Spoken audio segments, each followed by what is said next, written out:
हर खबर पर होगी आपकी पकड़। डाउनलोड कीजिए एबीपी लाइव ऐप। हमारे साथ राजीव शुक्ला जी हैं, राजनीति और क्रिकेट प्रशासन में जाना माना नाम।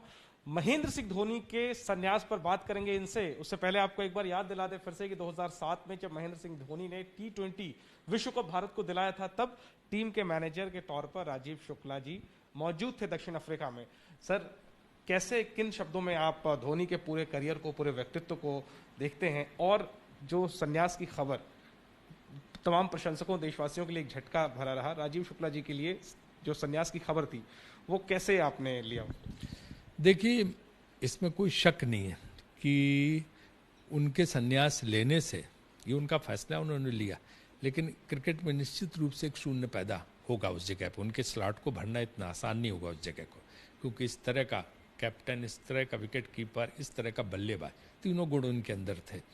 वो जल्दी आसानी से मिलना बहुत मुश्किल है, लेकिन उन्होंने वो फैसला लिया है। मेरे हिसाब से अभी भी उनके अंदर क्रिकेट बहुत था, लेकिन उन्होंने एक अपने माइंड में कब कर लिया था, और मुझे कुछ महीने पहले उन्होंने बताया भी था।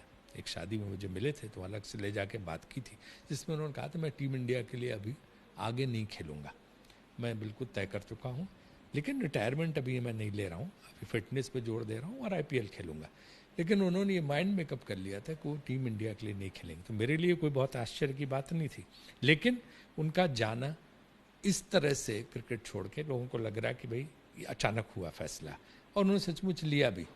लेकिन उनका योगदान ज़बरदस्त है, जिसको भुलाया नहीं जा सकता। और जिस 2007 के वहाँ के वर्ल्ड कप की बात, उस समय साउथ अफ्रीका में मैनेजर नहीं था, उसके साथ ही उसके पहले जो इंग्लैंड सीरीज़ थी वहीं से गए थे सब, लंदन से ही वहाँ गए थे, उसमें मैं मैनेजर था, वहीं से फिर वो टीम गई थी वहाँ पे। तो वो परफॉर्मेंस इंग्लैंड में भी बहुत अच्छी रही थी, और उसके बाद वहाँ से लोग वहाँ गए, और साउथ अफ्रीका फिर मैं गया था मैच देखने। वो फाइनल का मैच आपको पता ही कि कितना ज़बरदस्त हुआ था, और किस तरह से हम जीते थे मिसबा को आउट करके, है ना। जोगिंदर शर्मा जैसे व्यक्ति को उन्होंने गेंद दे दी थी, सब कह रहे थे क्या किया, जिस जोगिंदर शर्मा इन एक्सपीरियंस को देने से क्या फ़ायदा, लेकिन वो मैच हम जीते।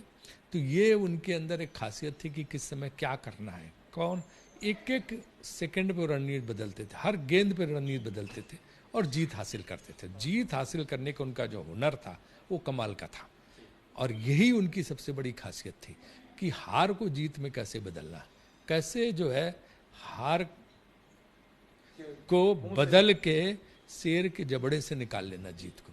ये उनके अंदर बहुत बड़ी खासियत थी, और शायद इसी हुनर की वजह से उन्होंने भारत को लगातार जीत रहे। 2011 का आप देखो, सारे श्रीलंका के राष्ट्रपति बैठे थे हम लोगों के साथ, वो भी मान के बैठे जीत गए, सब बैठे थे मान के जीत गए, और जब नतीजा आया तो भारत जीता। तो ये कमाल था उनका। ठीक है, तो सर आप कह रहे हैं कि कुछ महीने पहले आपसे मुलाकात हुई थी, जिसमें कि उन्होंने संकेत दिया था कि अब वो उपलब्ध नहीं टीम के लिए। आपने पूछा नहीं कि आप में इतना क्रिकेट बचा है अभी? मैंने उनको कहा था कि आपके अंदर काफ़ी क्रिकेट बचा, आप क्यों छोड़।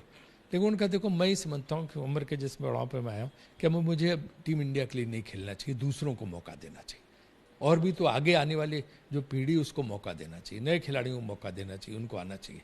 मैं ही बैठा रहूँगा तो कैसे चले। तो ये बड़ी बात थी उनके अंदर, ये सोच, और इस सोच को रखते उन्होंने कहा कि मैं अवेलेबल नहीं हूँ, हैं, और मैंने कन्वे भी किया है। इसके बाद मैंने भी बात कन्वे की थी, ऊपर शेयर की थी रवि शास्त्री वगैरह से, तो उन्होंने पहले ही बता दिया था कि हम जो है इसके लिए अवेलेबल नहीं है।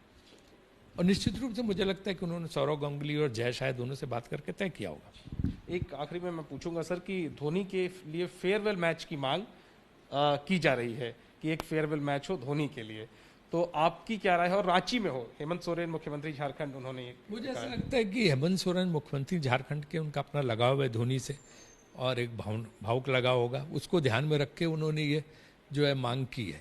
लेकिन इस तरह की मांग, मेरी जो अपनी सूचना है कि धोनी ने भी ऐसी नहीं की कि कोई फेयरवेल मैच हो और उसके बाद वो रिटायरमेंट ले, ऐसी मांग उन्होंने कोई नहीं की। क्योंकि अगर उन्होंने की होती तो निश्चित रूप से सौरव या जय शायद दोनों में से किसी से बात की होती, तो उन्होंने ऐसा कोई मांग नहीं रखी। तो अगर ये मांग नहीं रखी है तो फिर अभी इस बात का कोई प्रश्न लगता नहीं मुझे। आखिरी में, धोनी के अब आगे भविष्य को लेकर के तरह तरह के कयास लग रहे हैं, तरह तरह की बातें हो रही हैं। राजीव शुक्ला जी महेंद्र सिंह धोनी को भविष्य में किस रूप में आगे देखना चाहते हैं? क्या आप चूंकि खुद राजनीति में हैं, क्या आप उन्हें राजनीति, मेरा जो उनके बारे में आइडिया कि मुझे को बहुत अति महत्वाकांक्षी नहीं लगते, है ना।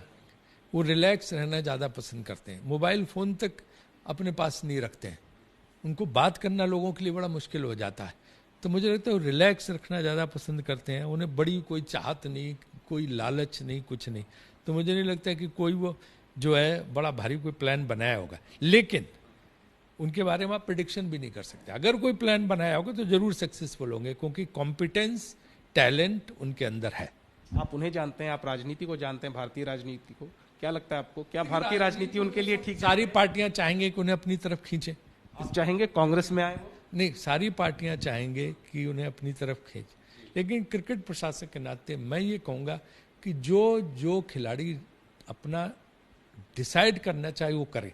हम लोग कोई दबाव नहीं बनाना चाहिए। लेकिन आप न्योता देंगे मतलब कांग्रेस के लिए, क्योंकि हर पार्टी की तरफ से मनोज तिवारी ने कहा कि वो बीजेपी ज्वाइन करें। नहीं, मनोज तिवारी जी तो खैर कुछ भी बोलते हैं, उनकी बात हम नहीं कहते हैं। लेकिन मेरा ये मानता है कि ये खिलाड़ी पे छोड़ना चाहिए, वो आगे भविष्य में क्या करता है। हम लोग कोई दबाव नहीं बनाना चाहिए। बहुत बड़ी बात कही राजीव शुक्ला जी ने कि धोनी वो नाम है जो हार को जीत में बदलना जानता था, और साथ ही साथ भविष्य के लिए ये कहा है कि धोनी क्या करेंगे ये सिर्फ और सिर्फ धोनी जानते हैं, और कोई भी इसको लेकर के भविष्यवाणी नहीं कर सकता।